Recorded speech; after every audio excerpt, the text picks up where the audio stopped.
where do you find God? Almost sounds like a loaded question, doesn't it? I mean, if God was someone you could find, wouldn't everyone be out searching? Well, rather than looking for something elusive, like a pot of gold at the end of the rainbow, I reckon it's more about learning to recognise the way God is already present to us in our everyday lives. I'm Lizzie Oakes, and this is Where Do You Find God? My guest today is Sue Van Schreven from Orphans Aid International. Welcome, Sue. Thank you, Lizzie. Great to be here. I'd like you to tell us about, I know, what Orphans Aid does in the countries that you reach around the world for people who don't know. Okay, so Orphans Aid International, we started 20 years ago because we wanted to help children who had nobody. So we initially started with children who were abandoned in cots 24/7 in Romania. And from there, those first 4 children, we've gone on to help orphaned and abandoned children around the world. Last year, we were able to help 5,272 children in a significant way, plus there was others we were able to impact. So our heart is just to help the orphans and the widows and the communities that have been forgotten, and we can have a big impact. We can have such a big impact, yeah. Hey, so in Acts chapter 17, verse 27 says, God intended that they would seek him and perhaps reach out for him and find him, though he is not far from each one of us. So my question for you today is, Sue, where do you find God? Such a cool question, and good to think about this. Yeah. I've just flown up to Auckland today, and I didn't know you were going to ask me that question. You didn't. And I had a neat where do I find God? I got up early this morning, the alarm set, and you know what it's like. You're lying in bed waiting for the alarm to go off. So the alarm goes off early, and I'm coming up to Auckland. So I jump on a plane, and it's not like this kind of, I'm not one of those people that have a very structured life. There's always lots going on. So I hop on the plane. I'm sitting by the window. The plane hasn't taken off, and I'm thinking, there's lots of seats on this plane today. That's great. Air New Zealand had lots of empty seats. And the plane takes off, and I'm looking out the window at the clouds, and I'm just beginning to have a chat to the Lord. And I sat there thinking, wow, this is such a good opportunity. And me and the Lord, above the clouds and watching the sun come up.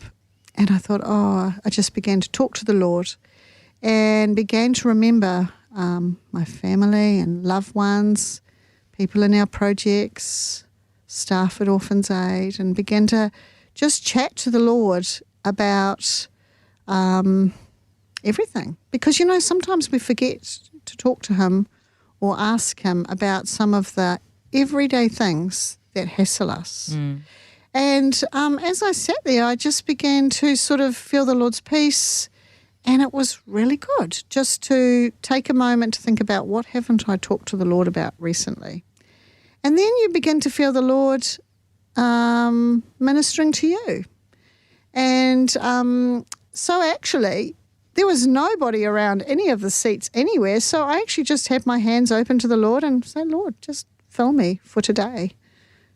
Come, Lord Jesus, and just fill me and anoint me for today.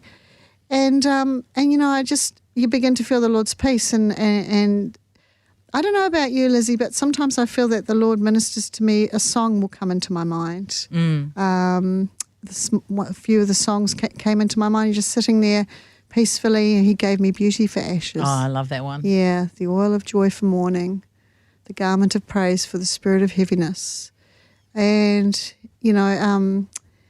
where there was confusion, the Lord's brought peace and love, and the Lord just drops things into your heart. And one of the things that he always talks to me about, or I find him always saying to me, is, don't fear, I'm with you. And I just felt his reassurance. So I think that's a long-winded answer, but I'm just using that as an example that actually you can find the Lord anywhere. And years ago I used to feel quite guilty, or a little bit, I'd beat myself up if I hadn't had this sort of set quiet time, you know. And sometimes I still I like to journal, and I go to my prayer journal and I think, oh boy, there's been a few empty pages here. But actually I've come to learn and appreciate that the Lord is with me everywhere at all times. So, yeah, it's those arrow prayers, as they say, and reminding ourselves that he is Emmanuel, he is God with us. So I find him everywhere, but I do have a special place I like to sit at home as well. My little chair I like to sit in. But I find the Lord everywhere. And it's just been still, isn't it? And thinking about him and reminding ourselves. And, I mean, the work that you do, I would imagine at times it would be overwhelming. I don't know if that's how it feels for you. Does it? Sometimes it does, yeah. And I prayed a prayer years ago and I find myself praying it again. Lord, give me big shoulders. Lord, help me carry this. So it's not my burden, it's yours, Lord. You started this, you're sustaining it, you'll finish it. So, Lord, give me your big shoulders. So, and actually, as the years go by, the capacity, things that would have freaked me out 15, 20 years ago, actually they don't freak me out because it's actually not my problem. I love that. Yeah. It's not my problem. No, it isn't my problem. And the Lord has come through so many times with Orphans Aid, you know, and there will be Star listeners, there'll be Rema listeners who don't actually know that they've been the miracle for Orphans Aid that day or that month. And they've maybe been, you know, we get sometimes a phone call and they'll say, I just feel prompted to phone and give. And, you know, those phone calls and those promptings, I wish I could, I try and explain to people how timely it is. But the Lord prompts people, he speaks to people, he uses all sorts of different ways. He's a miracle worker. He is a miracle worker. And I've seen so many miracles over the last 20 years that I have actually given up worrying. There is the odd time that it does kind of get like, oh, gosh, Lord, where are you? But he's never late. Yeah. He's never late. Yeah, so... You've given up worrying. Yeah, I have actually. Yeah, I have. Although I am still thinking about how I'm going to get up to Everest Base Camp. So I am needing some assurance in that one for our walk later in the year. But, you know, actually the Lord stretches us in different areas, doesn't he? He does. Yeah, and don't worry about it, Sue. Everything's under control.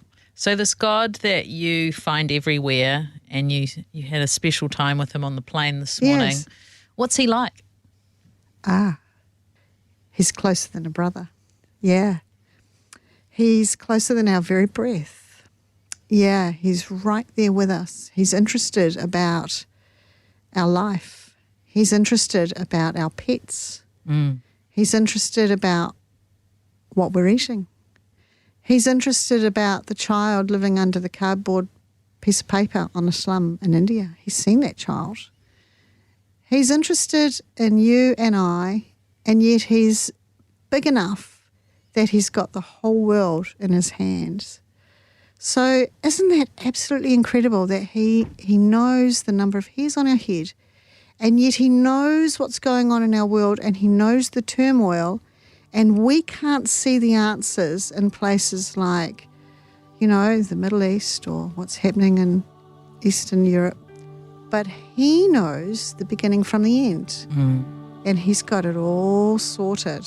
Even though it seems unsortable, that's because of our finite thinking. Our God is bigger than all of that.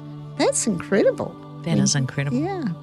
Schreven, thank you so much for being on Where Do You Find God?